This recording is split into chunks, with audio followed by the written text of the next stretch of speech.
Hey y'all, welcome back to my channel. If you're new here, I'm Deidre Anderson and I'm an adult contemporary romance author, and I write black girls and the men who love them, right? So if you're down with some interracial romance, some multicultural romance, or even some black love, then go ahead and subscribe to my channel and ding that notification bell so you can know each and every time I publish, because I'll be talking all the things about my author journey, right? As well as giving you a few tidbits on how to improve your own author journey, especially writing romance, because that's what we write over here. So if you want to learn more, go ahead and subscribe to the channel, join the family, like the video so I can know that you like when I post content and the type of contents that I post to help me in the YouTube algorithms. All right.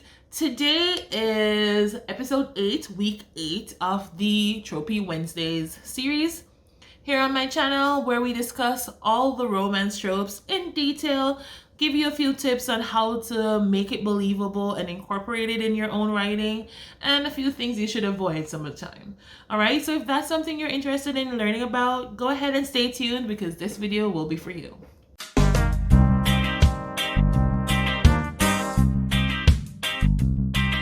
All right, welcome back. Again, this is week 8, episode 8 of the Tropey Wednesdays series here on my channel, where we discuss all the romance tropes in details and give you tips and tricks to write it well and believable.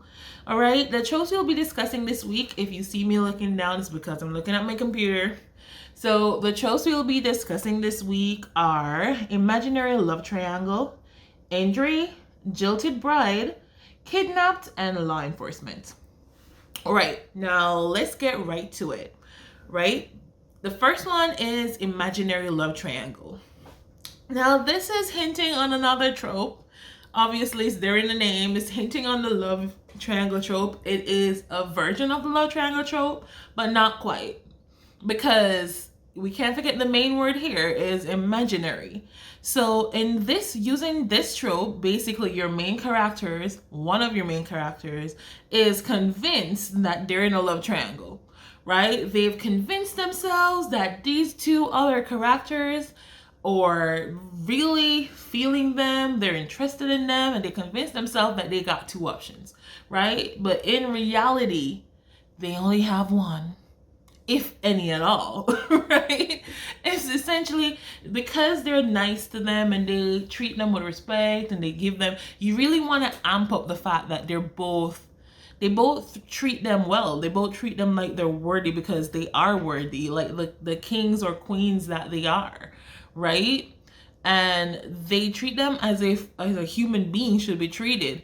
But there are little instances of things they do that convince the main character that, hey, both these people are in love with me and they don't know what to do about it, right? This can tend to be pretty funny. It's filled with a lot of internal conflict from your main character. It puts them sometimes in funny situations, and oftentimes when this comes to a head, the main conflict or the main climax is essentially the character oftentimes embarrassing themselves, approaching both these people or but whether together or separately, to say, hey, they understand that you have feelings for me, but I'm not really feeling you like that. Or maybe they are feeling them like that and they realize, because maybe they have feelings for both of them, right?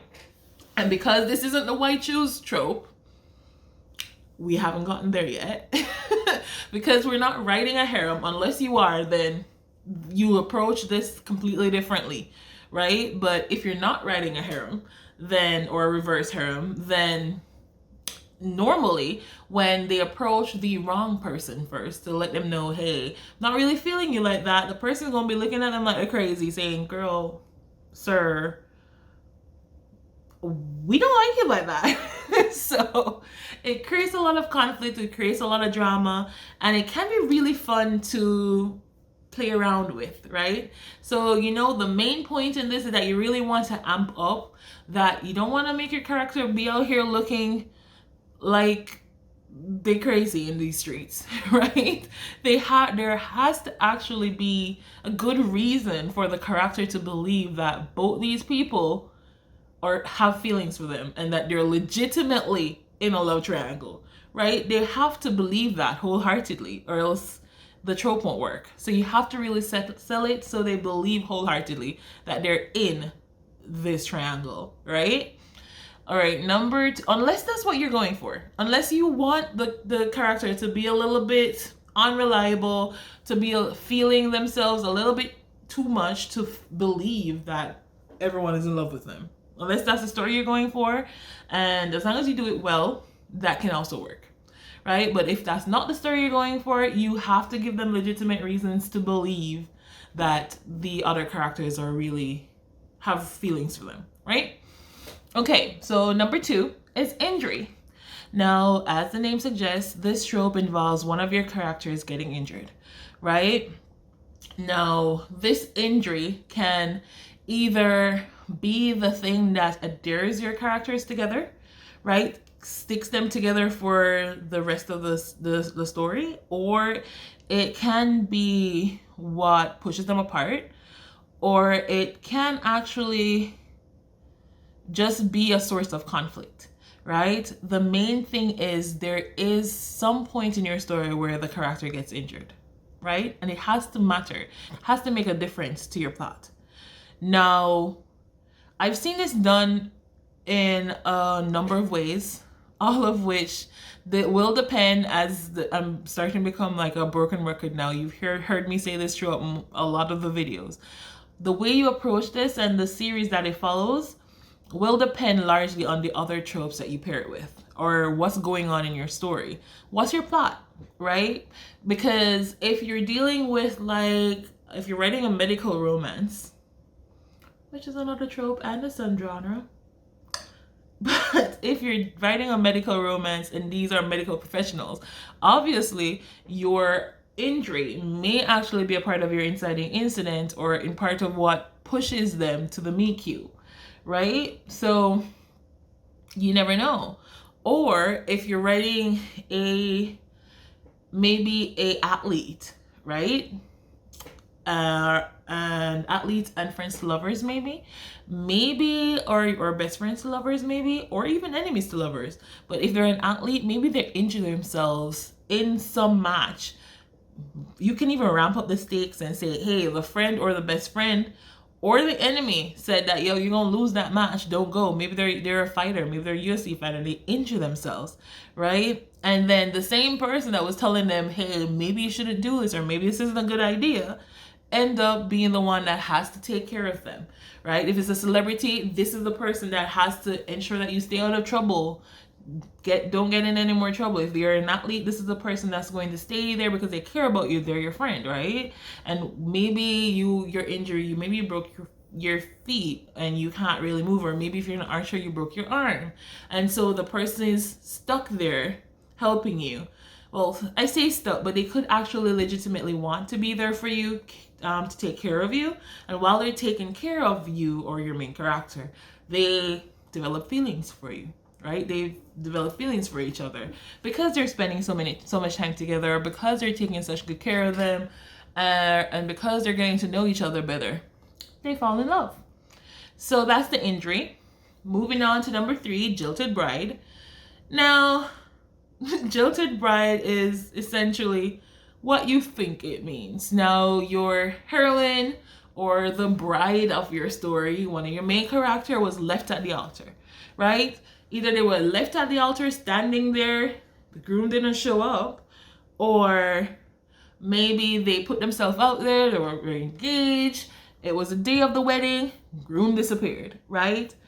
Either way you want to take it, there was a wedding planned, it did not go through because the other person bailed, right? It says jilted bride, but this can also be jilted husband. It just means that your main character was supposed to be married at the beginning of your story. The person bailed on them, and so they're left with this resentment. You know, so if that happens, put yourself in your character's shoes. If that happens, you're going to be stuck asking yourself, what's wrong with me? Why did they leave? is it me? You know, even if you're the most confident person in the world, the thought will cross your head that it's really something that's wrong with you that made these people leave, right? So lean into that and put your character through the motions. Let them go through all the emotions. Let them be guarded. Let them not trust anyone, especially if someone proposes to them throughout the book. Even if they get close to someone, right? Maybe they no longer want to be married because they have this fear that the wedding won't go through, right? And that back and forth can give you a lot of conflict, set you up for a lot of high stakes situations, right? Maybe they get proposed to and they just run out of the room. Maybe they get proposed to and they lash out because, hey, maybe they were honest with the person that they don't plan to get married. And you know, so you have to show them going through the motions, going through the growth, and give it a concluding ending where in their happy after they actually have dealt with those internal emotions that they're facing with because of because of it started out being with them being jilted, right? All right, so that's number 3. Number 4 is kidnapped. Now, this trope can go a lot of different ways depending on what you're writing. If you're writing a dark romance, then maybe you're going with like capture captive, where the person that's kidnapped you actually is your love interest.